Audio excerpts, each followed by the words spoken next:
আসসালামু আলাইকুম রহমতুল্লাহি ওবরাকাতু। সুপ্রিয় চাষি বন্ধুগণ, সারা বছর কি চাষ করা যায়, কি সবজি সারা বছর চাষ করে লাভবান হওয়া যায়, এই বিষয়ে আমি আপনাদেরকে কিছু টিপস দিতে চাই। সেটি হলো, অনেক ধরনের সবজি আছে, তার মধ্যে সবথেকে সেরা হলো যেটি সারা বছর চাষ করা যায়, সেটি হলো টমেটো। এই যে আপনারা আমার হাতে দেখতে পাচ্ছেন, এই যে বাড়ি 8, এই টমেটো, এটি সারা বছর চাষ করা যায়, শীতে হোক গরম হোক এগুলা চাষ করা যায়। তবে টমেটোর মধ্যে বাড়ি 8 গড়ের মধ্যে সবচেয়ে সেরা, কারণ হলো এই টমেটোটা কমপক্ষে 35 ডিগ্রি থেকে 40 ডিগ্রি তাপমাত্রা সেলসিয়াস সহ্য করতে পারে। কিন্তু আরও গরমের টমেটো আছে, আপনার শাহু আছে, তারপরে এই বিউটি সুপার আছে, আর ইন্ডিয়ান একটা জাত আছে যেটা বর্তমান আনসাল বাজারে চলতেছে। তো আমি বলবো আপনাদেরকে, এই যে বাড়ি 8, এই টমেটো রোপণ করবেন। এটা সারা বছরে হয় এবং গ্রীষ্মকালে এটার দাম ভালো পাওয়া যায়। তো আমি এটার প্যাকেট থেকে বীজগুলি ভিজিয়ে নিয়েছি, আমি এগুলি মাদায় রোপণ করব। রোপণ করার পরে জমিনে লাগিয়ে দেব। আর আপনারা যারা টমেটো চারা নিতে চান গ্রাফটিং, আমার এই হোয়াটসঅ্যাপ নাম্বারে যোগাযোগ করবেন, ইনশাল্লাহ পেয়ে যাবেন। তারপরে টমেটো পরে আরেকটি জাত আছে যেটা সারা বছর চাষ করা যায়, সেটা হলো এই যে আপনারা দেখতে পাচ্ছেন চৈতি বেগুন। এই চৈতি বেগুনটা আপনারা রোপণ করবেন মার্চ থেকে, অথবা ফেব্রুয়ারিতে করা যায়। তো আমি বলবো মার্চ মাস থেকে যদি আপনারা এটা রোপণ করেন, তাহলে সারা বছরই কি করা যায়, এটার মধ্যে বেগুন ধরে, প্রচুর বেগুন ধরে। অনেক চাষি ভাইরা দেখছি আমি আপনার রোপণ করেছে, পুরো 1 বছর বেগুন ধরেছে। আসলে এই গ্রীষ্মকালে বর্ষাকালে বেগুন চাষ করাটা খুবই টাফ হয়ে যায়। পোকামাকড়, বৃষ্টি, যন্ত্রণা আসলে অসহ্য হয়ে যায়, যার কারণে এটা চাষ করাটা খুব কঠিন চ্যালেঞ্জ। তারপরে আরেকটা হচ্ছে, আপনারা এই যে দুন্দুল চাষ করতে পারেন। এ দেখতে পাচ্ছেন ফার্স্ট এগ্রো, এটা একটা হাইব্রিড দুন্দুল। আপনারা এই দুন্দুল চাষ করতে পারেন। আগাম আলহামদুলিল্লাহ আমিও এই দুন্দুল চারা তৈরি করেছি। আপনারা যারা দুন্দুলের চারা নিতে চান, আমার হোয়াটসঅ্যাপ নাম্বারে যোগাযোগ করে ইনশাল্লাহ পেয়ে যাবেন।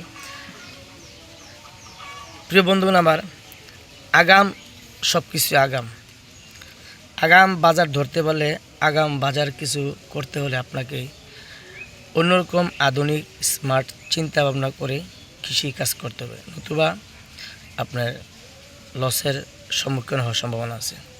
তারপরে আরেকটি সারা বছর যেটা চাষ করা যায়, সেটা হলো আপনার দেখতে পাচ্ছেন ধনিয়া পাতা। কি সুন্দর! আমি এবছর ধনিয়া পাতা চাষ করা ইনশাল্লাহ নিয়ত করেছি। এ দেখেন অনেক জাত আছে, যেমন আমি এবছর দিয়েছি যে মমতাজ মরক্কো সুগন্ধি দুনিয়া বীজ, এটা হচ্ছে আপনার দেশিটা। এটা হচ্ছে পাঞ্জা, এটাও সারা বছর দুনিয়া চাষ করা যায়। দুনিয়া আসলে এমন একটা চাষ যেটার রোগবালাই খুবই কম, অল্প দিনেই চাষ করা যায়।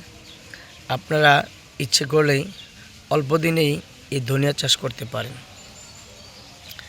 ধনিয়া চাষে কিন্তু আসলে লাভ আছে, যদি জেনে শুনে বুঝে খেটে নিজে পরিশ্রম করে রোপণ করা যায়। দেখেন গরমকালে 4 থেকে 5টি পাতা দাম, অর্থাৎ গাছের দাম মাত্র 10 টাকা, তখন 3000-4000 টাকা পর্যন্ত ধনিয়া পাতার মন থাকে। তো যারা এভাবে ধনিয়া চাষ করতে চান, আপনারা খুব সুন্দরভাবে এই ধনিয়া চাষ করতে পারেন। আলহামদুলিল্লাহ আপনাদের ক্ষেতের মধ্যে ভালো ফসল হবে যদি দোআঁশ মাটি হয় এবং উঁচু জমি হয়। তারপর আরেকটা হচ্ছে এই যে লাউ, আপনি দেখতে পাচ্ছেন, এই যে এটা সরকারি BADC উচ্চ মূল্যের লাউ। আসলে এটা খুব একটি ভালো জাত, আপনারা এই লাউ চাষগুলি করতে পারেন। তো লাউ আরও অনেক লাউ আছে, আপনারা যে লাউ সারা বছর চাষ করা যায়, গরমে চাষ করা যায়, শীতকালেও চাষ করা যায়, তা আপনারা এগুলি রোপণ করবেন। তো প্রিয় দর্শকবৃন্দ, আপনারা যারা কৃষিতে লাভবান হতে চান, যেটি সারা বছর চাষ করা যায়, একবার চাষ করবেন, বারবার ফসল আসবে, আর সারা বছর কষ্ট করতে হবে না। এই যে আপনি লাউ যদি একবার মাছা উঠিয়ে দেন, 2 মাসের ভিতরে আপনি ফলন পাবেন। যে ধনিয়া পাতা 30 থেকে 35 দিন, সর্বোচ্চ 40 দিনের ভিতরে আপনি হারভেস্ট করতে বাজার করতে পারবেন। তারপর এই যে বেগুন, চৈতে আমি তো বলছি, এই বেগুন একবার রোপণ করবেন, বারবার হারভেস্ট করা যাবে। তারপর এই যে টমেটো, এটা রোপণ করবেন, কমপক্ষে 6 মাস আপনি হারভেস্ট করতে পারবেন। এটা আরও বেশি করা যায় যদি আপনার গাছ গ্রোথ খুব ভালো থাকে। এই জন্য আপনি এগুলি চাষ করবেন।